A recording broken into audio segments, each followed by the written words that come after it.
Hello, hello. Welcome, everyone. My name is Jennifer Waters, and I am part of the CNY Fertility and CNY Healing Arts team. I have a few minutes to share some information with you. Most of you probably already know me. I love to talk about the true causes of health, how to prevent disease in the shortest, simplest, easiest way possible. So today I want to talk about a study that I read that I found that is from Science Daily. In case I lose you all in a few minutes, I want to refer to this study that I think any of you that have had recurring pregnancy loss or miscarriage, you really want to take a look at this. The title of it is Lack of Stem Cells to Blame for Recurrent Miscarriages. And I'll post this on my blog on my website, which I'll post here in a second. And it was a study that was done in 2016. Thank you. It's so nice to see everybody on Tuesdays. It's my favorite day of the week. Anyways, it's well worth looking at this because the thing about stem cells is that we all have them, right?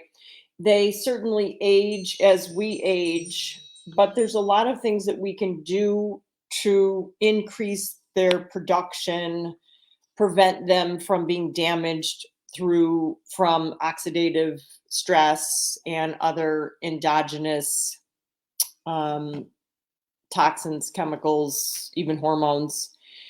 So you can certainly do a Google search for foods that help to increase your stem cells and other natural ways to do that. So it's very interesting, though, this study, because it makes sense to me about, it says right here, a shortage of stem cells in patients suffering from recurrent loss is associated with accelerated aging of the tissues and the renewal capacity of your uterine lining, of your tissues, of your thyroid, of any of your glands is really dependent on the resident stem cell population. So it's just amazing to me that stem cells are able to adapt to what your body needs. That should give us a really big clue to how we can influence our ability to heal through our environment. If stem cells are basically shapeshifters, then we have to look at what's influencing the shape and the shift of our terrain. Those of you that know me know I'm a huge fan of terrain theory. The issue is in the tissue. We have to look at the underlying cause of whatever pattern is in our body. It's essential to healing. I don't want you to believe that you are your diagnosis also. Generally, it takes years, if not decades, to arrive at whatever you've been diagnosed with. And it can also take days, years, months to move away, change that pattern. Whenever you have been diagnosed, it's not a sentence. So we are designed to heal. I created a PDF that I want to share with you, just the highlights of, that really is based on my 30 years of observation of, for a long time, I focused on what causes disease. And now I'm really focused on what causes health and healing. And they are the yin yang, they're intertwined, right? Causation and cure. We don't use that word lightly, but I think it's a good word to embrace. So I truly believe that the body is designed to heal and repair itself. It's just the facts. You can notice this in children, in teenagers, and adults. And if that's not happening as we age, then we have to ask why. What has changed? And that change is usually on a cellular level, right? Our cells don't create as much energy as they used to, and therefore the ability to replicate new cells and health is decreased. But what about the other causes? What if that's not the case? What if you have a lot of energy and you're still not recovering from, healing from, whatever it is? So we have to go back to the beginning. I do believe that there's a hierarchy in health, and the top of this cause, or we could say the bottom, the fundamental foundation of health and healing, really is the subconscious mind, what we're thinking and how we're feeling. Most people don't believe it because it's so simple, right? But when you really get into observing the mind, you may call that meditation, you may call that mind training. It's not easy and it's not simple. I work in the drug treatment world also, just 3 hours a week. And we were working with somebody yesterday, and they said, anytime I meditate, I just notice all my bad thoughts and all my negative thoughts are coming up. So I don't want to do that. So that would be a perfect example of what you don't want to do, because if we believe the issue is in the tissue, every time you stuff down a feeling or a negative thought or a memory, you're creating a disharmonious pattern in your body. It is 1,000% true. This is what I have observed in myself and others. So as things arise, we have to pay attention to them. If there's any way you can have the courage to lean into the negative feelings, so as a way to get through them, it is well worth it. Healing is really not for the faint at heart, right? It takes a lot of courage to say, here's my negativity that's been with me for decades, and now I'm going to do whatever it takes in a very creative way to free myself from that. And there's many approaches to health and healing. What I'm going to share with you is just things that have worked for me, but I have always encouraged people to do what excites you, do what you're drawn to. There is a reason that you're drawn to, whether it's hypnosis or past life regression or somatic respiratory integration, whatever. Keep going, okay? Keep going to work on the psycho-emotional realm, so that if you're trying to conceive and you've never had a child and you see a baby, you're not going to be so triggered by this, okay? I know a lot of couples share with me, and it used to be the case that no children were allowed at CNY Fertility, and I completely understand why. And now that policy has changed, and it's a kind of homeopathic effect, right? Like cures like. If you want a red convertible, print out a picture of a red convertible and put it on your vision board.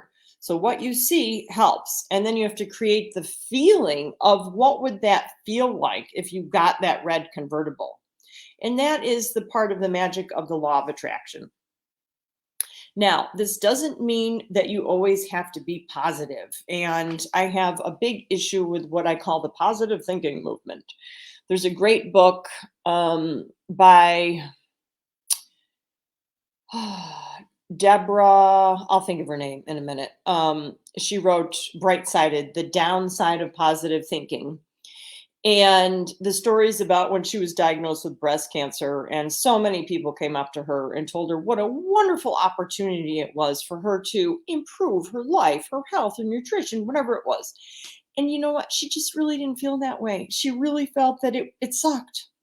Getting a diagnosis like that is not good. There's not too much positive in that message. But people that are overly committed to thinking positive have really limited their ability in the full range of emotions. And I think that as evolved beings, those of us that are working on growing ourselves up on the emotional level, embrace the full range of feelings. Okay. It doesn't mean that you're wallowing in these feelings and that you're committed to your grief or your anger or regret, whatever it is.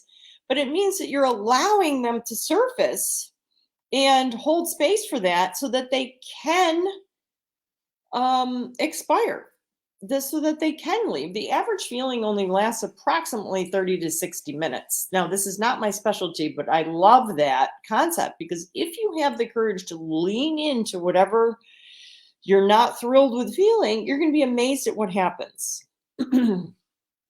Allowing it to expire. So allow yourself the full range of emotion, okay? It's what makes you more creative. It is what allows us to be more connected to each other. And to be honest, I feel people that are happy all the time, they're either good or they're really good. That's not honest. And what happens is any negative feeling, like God forbid we feel angry or frustrated, gets pushed down. And that push down affects our ovaries and it affects our uterus. It absolutely does. So be honest, do what it takes to move your emotions out of the tissue so that you start feeling better. Now, we know the goal is to be content and happy, irregardless of circumstance. So back to what I believe is the foundation of health. We talked about our ability to heal. We talked about emotional honesty and nutrition. Okay. I'm not going to get into a big lecture about what to eat. Those of you that are listening are well informed on diet. What I'm going to say to keep it really simple is stop eating poison. Don't eat poison. Okay. If you just do that, your life is going to improve. Poison comes in packaged food, whether it's gluten-free, organic, natural, or wherever it comes from. It's not good. Any paragraph of ingredients that you can't pronounce is not good. I don't care if it's organic or gluten-free. We are being marketed to, folks, right? Unfortunately, we're seen as a commodity, whether it's the so-called health food industry or it's the disease care industry, it doesn't matter. We are consumers and we're being marketed to. And so this is where we do have power. Our purchasing power is our primary power. Okay. So decide where you're going to put your money and the industry will follow. So the other thing, rancid seed oils. Stop eating the bad oils. If you're going on a high fat, high protein diet, please, please, please, let's make sure your gallbladder is functioning good. I think 40% of the adult population in the United States right now has had their gallbladder removed. That is a very high number. So, and it's not hard to get it going. It's very easy. It's just at every meal, you can do a couple things to get the bile thinned and the bile moving. So those are the two things. And then that is part of how, well, we digest. You prevent acid reflux, SIBO, all kinds of digestive distress can be fixed by improving the function of your gallbladder. So also synthetic isolated nutrients in the form of vitamins. Be careful with what you're taking. Okay. Anything with a really fancy label is probably designed to market to you. Okay. The good stuff that we all know to be good, they don't have, the labels are fine, right? They have to be factual. They have to tell you what is really in there. There's a website called Consumer Labs. It's a paid membership. I did it for years.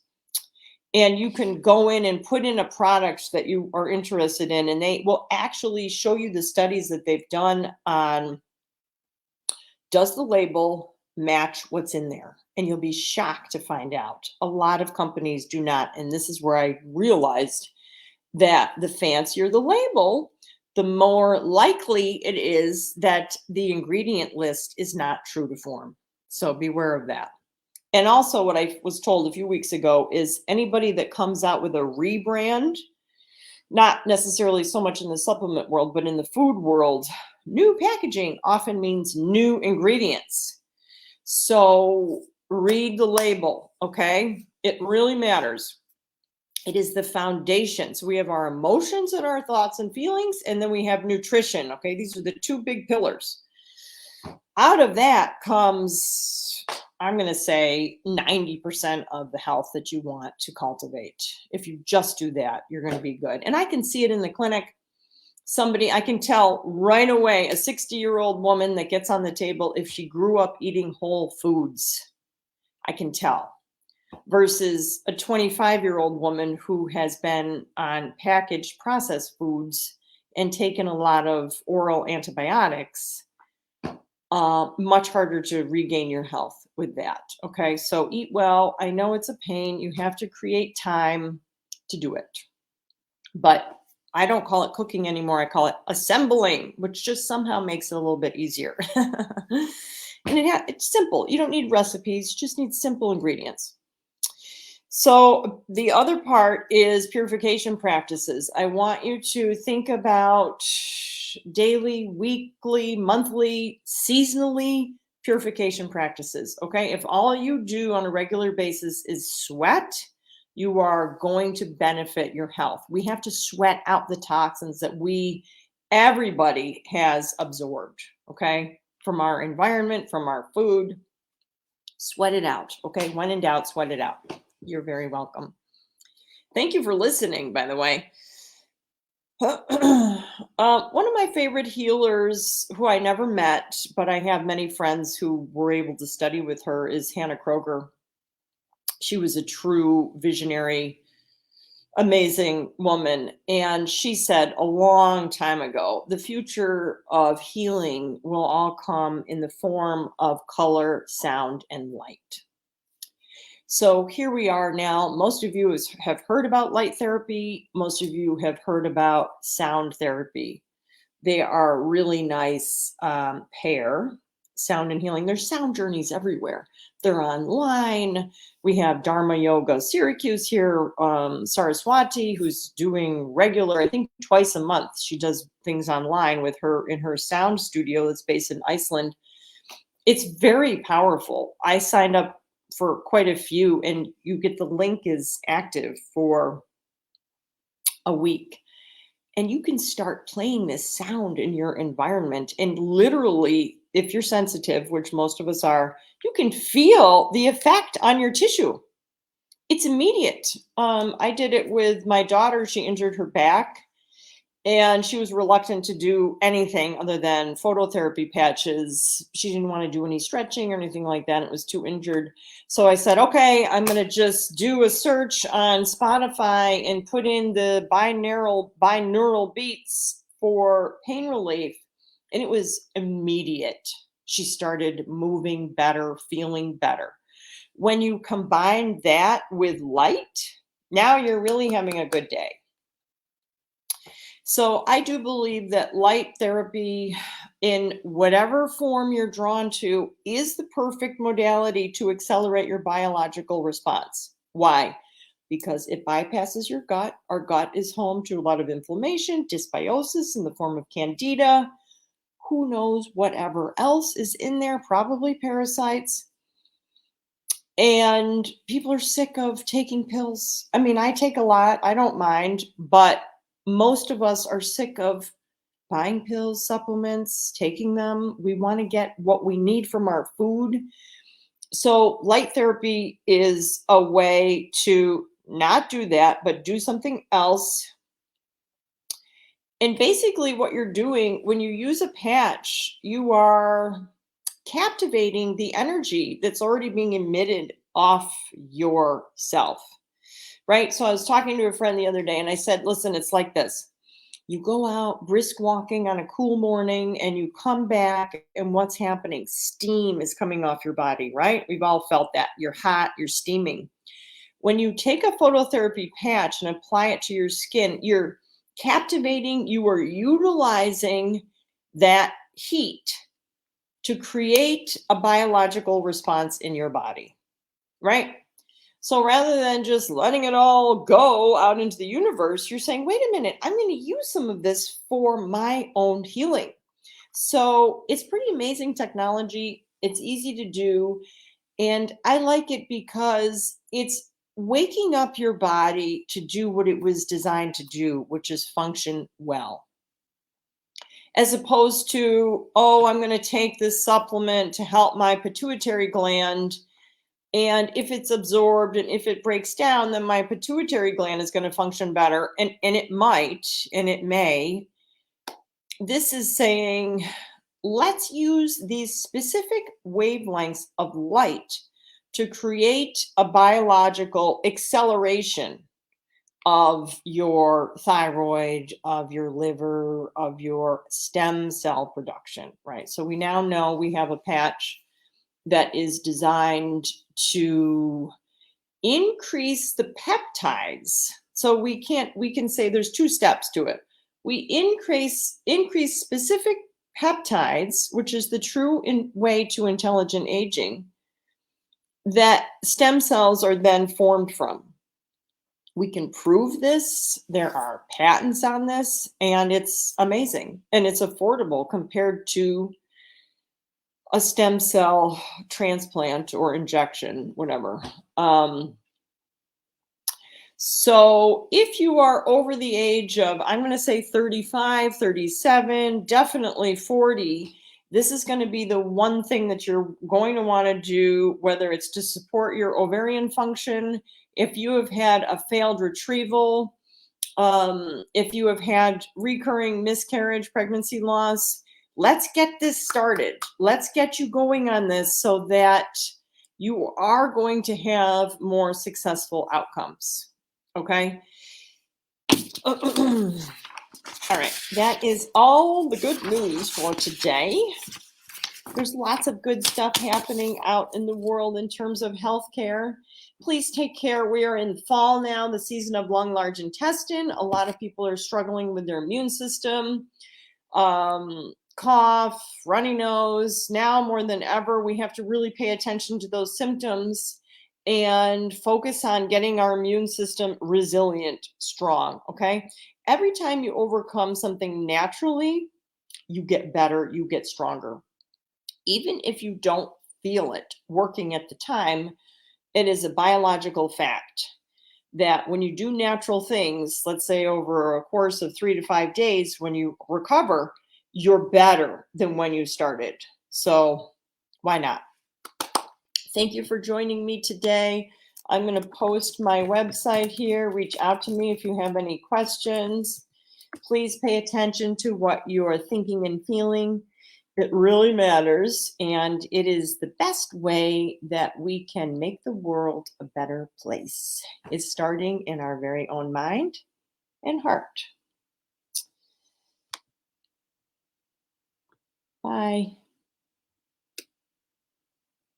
I'm going to see if I can. I probably can't. Oh dear. Oh well.